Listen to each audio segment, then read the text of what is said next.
ruhonge rwa uthuthuria kana maabitha a ruhonge rwa uthuthuria a DCI aria makiugite ati marakienda ihinda makiria ria gutabania uthuthuria.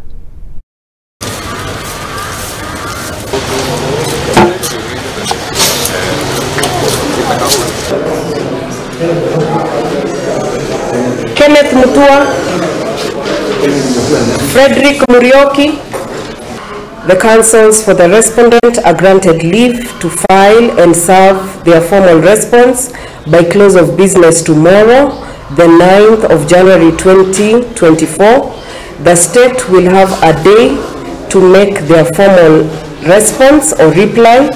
The application will be heard on 12th of January, as this is a public interest case.